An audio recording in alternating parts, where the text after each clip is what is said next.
Jadi ini menyatakan betapa pentingnya melakukan i'tikaf ya di 10 hari terakhir bulan Ramadan ini. Ya. Kemudian bukan hanya itu, bahkan beliau pun memotivasi ya keluarga beliau, istri-istri beliau. Beliau memotivasi para sahabat untuk benar-benar mencari Lailatul Qadar ini. Ya, mendapatkan keutamaan dari apa yang disebut dengan Lailatul Qadar atau malam kemuliaan ini. Ya. Tapi hadirin masyarakat muslimin yang dirahmati Allah Subhanahu wa taala, dalam hal ini kita juga harus proporsional bahwa i'tikaf ini tidak sampai kepada wajib. Ya, i'tikaf ini hukumnya adalah sunnah muakkadah.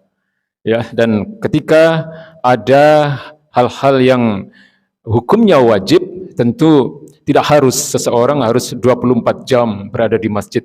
Ya, karena tentu sebagian besar di antara kita terikat dengan akad-akad kerja misalnya.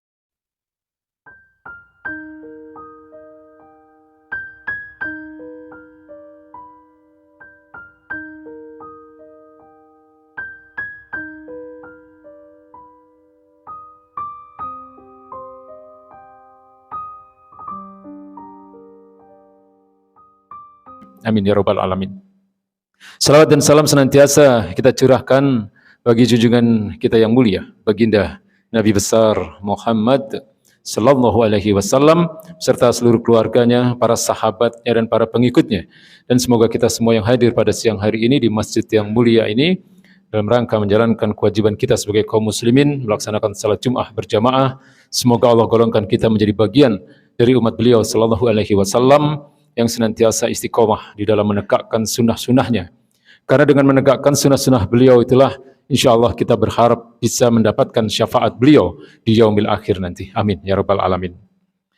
Hadirin masyarakat muslimin yang dimuliakan Allah Subhanahu wa taala, ini adalah hari ke-21 Ramadan 1446 Hijriah dan banyak hadis-hadis yang menjelaskan tentang kebiasaan baginda Nabi besar Muhammad SAW di 10 hari terakhir di setiap bulan-bulan Ramadan.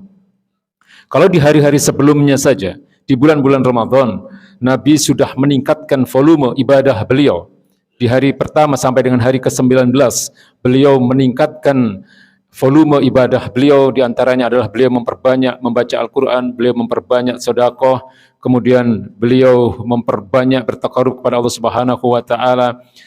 Lebih-lebih lagi di 10 hari terakhir, beliau lebih banyak lagi membaca Al-Quran. Sebagaimana dijelaskan dalam beberapa hadis, bahwa di malam-malam Ramadan, baginda Nabi selalu didatangi oleh malaikat Jibril alaihi salam untuk mengajarkan, ya, untuk sekaligus juga menjaga hafalan-hafalan beliau.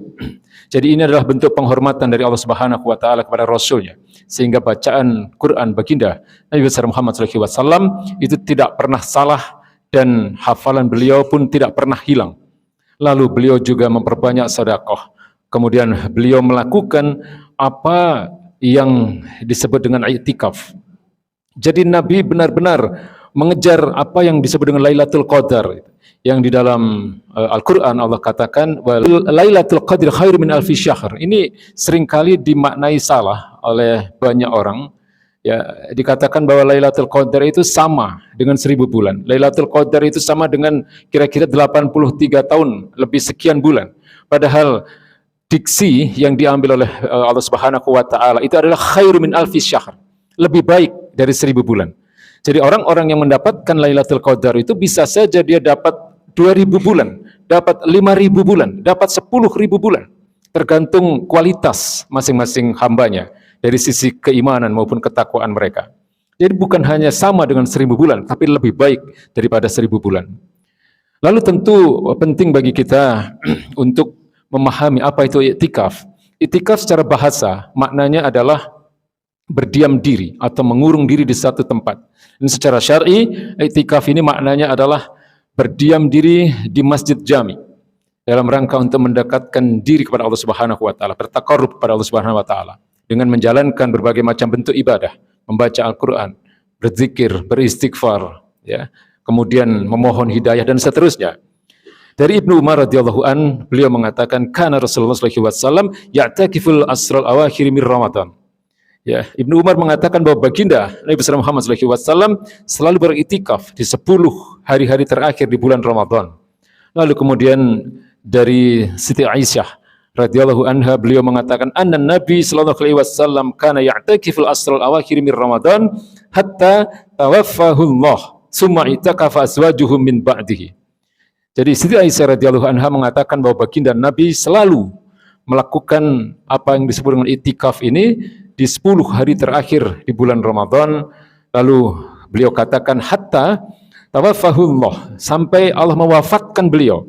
Summa itakafa azwajuhu min ba'dihi. Lalu kemudian istri-istri beliau lah yang melakukan itikaf di setiap 10 hari terakhir di bulan-bulan Ramadan. Kedua hadis ini muttafaqun alaih. Artinya hadis-hadis ini disahihkan oleh kedua imam besar hadis, yaitu Imam Bukhari dan Imam Muslim. Bahkan dalam beberapa riwayat dikatakan bahwa di tahun terakhir kenabian beliau melakukan itikaf itu bukan hanya 10 hari terakhir, tapi di 20 hari terakhir. Ya, kecuali memang kalau ada hajat, ya, Nabi keluar untuk melakukan hal-hal yang memang tidak bisa dilakukan di masjid, harus dilakukan di luar masjid. Ya, dan setelah beliau menunaikan hajat ini, lalu kemudian beliau masuk kembali ke dalam masjid untuk melakukan itikaf ini. Ya, bahkan kemudian disampaikan dalam banyak riwayat, beliau meninggalkan banyak kebiasaan-kebiasaan beliau di luar bulan-bulan Ramadan. Beliau tidak mengunjungi sahabat yang sakit misalnya. Padahal kebiasaan beliau adalah beliau selalu mengunjungi ketika ada sahabat yang sakit. Beliau tidak pula memimpin salat jenazah ketika ada sahabat yang wafat. Padahal kebiasaan beliau adalah beliau selalu memimpin salat jenazah ketika ada sahabat yang wafat. Bahkan hanya untuk menyisir rambut saja, ya, beliau memasukkan kepala beliau ke jendela, ya, untuk disisir oleh Siti Aisyah radhiyallahu anha, karena rumah beliau ini berhimpitan dengan Masjid Nabawi yang ada di Madinah, yang kita kenal sebagai masjid, itu tempat yang menjadi prioritas bagi kita untuk kita kunjungi, Masjid Nabawi. Jadi rumah beliau itu berhimpitan dengan Masjid Nabawi, sehingga kebiasaan beliau adalah meminta untuk disisirkan rambut beliau oleh Ummul Mukminin Siti Aisyah radhiyallahu anha, dan untuk itu beliau tidak keluar dari masjid. Beliau hanya mengulurkan kepala beliau, lalu kemudian yang mulia Siti Aisyah radhiyallahu anha menyisirkan rambut beliau. Jadi ini menyatakan betapa pentingnya melakukan itikaf, ya, di 10 hari terakhir bulan Ramadan ini. Ya. Kemudian bukan hanya itu, bahkan beliau pun memotivasi, ya, keluarga beliau, istri-istri beliau. Beliau memotivasi para sahabat untuk benar-benar mencari Lailatul Qadar ini, ya, mendapatkan keutamaan dari apa yang disebut dengan Lailatul Qadar atau malam kemuliaan ini. Ya. Tapi hadirin masyarakat muslimin yang dirahmati Allah Subhanahu wa taala, dalam hal ini kita juga harus proporsional bahwa itikaf ini tidak sampai kepada wajib. Ya, itikaf ini hukumnya adalah sunnah muakkadah.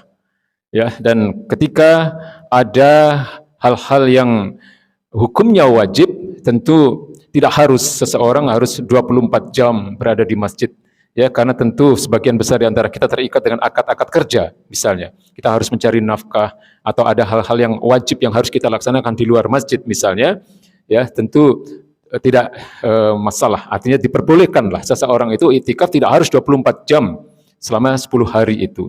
Ya, tetapi kita upayakan harus ada waktu yang kita sisihkan untuk melaksanakan itikaf ini di masjid. Ya, jadi katakanlah dalam satu hari ada 1-2 jam, 3 jam kita sisihkan waktu kita pada malam-malam di 10 hari terakhir bulan Ramadan ini untuk melaksanakan itikaf ini. Ya, baginda Nabi mengatakan taharrawul lailatul qadri fi asril awakhir min Ramadan. Kejarlah, carilah Lailatul Qadar itu pada 10 hari terakhir, ya, 10 malam terakhir di bulan-bulan Ramadan. Dalam hadis yang lain beliau mengatakan taharrawul lailatul qadri fil witri minal asri wa awakhir min Ramadan. Kejarlah, carilah Lailatul Qadar itu pada malam-malam ganjil di 10 hari terakhir di bulan Ramadan. Ya, kedua hadis ini disampaikan oleh Siti Aisyah radhiyallahu anha. Kemudian dalam hadis lain lebih spesifik lagi yang disampaikan oleh Ibnu Umar radhiyallahu an, beliau mengatakan fal yataharraha lailata sab'i wa isrin. Ya, jadi kejarlah atau carilah Lailatul Qadar itu, ya, lailata sab'i wa isrin. Jadi kejarlah Lailatul Qadar itu pada malam yang ke-27, ya, pada hari-hari terakhir di bulan Ramadan itu. Jadi hikmahnya adalah tidak ada memang waktu yang pasti kapan datangnya Lailatul Qadar itu. Ya, dan kita kalau ingin mengikuti sunnah beliau, ya memang harus meningkatkan volume ibadah kita di 10 hari terakhir bulan Ramadan ini, terutama adalah dalam kaitannya agar kita mendapatkan apa yang dikatakan oleh Allah Subhanahu wa taala, Lailatul Qadri khairum min alfi syahr. Ya, Lailatul Qadar itu lebih baik daripada 1000 bulan. Barakallahu li wa lakum fil Qur'anil azim wa nafa'ani wa iyyakum bima fihi minal ayati wa zikril hakim. Innahu ta'ala jawadun karim, ghafurur rahim fastaghfiruhu innahu huwal ghafurur rahim.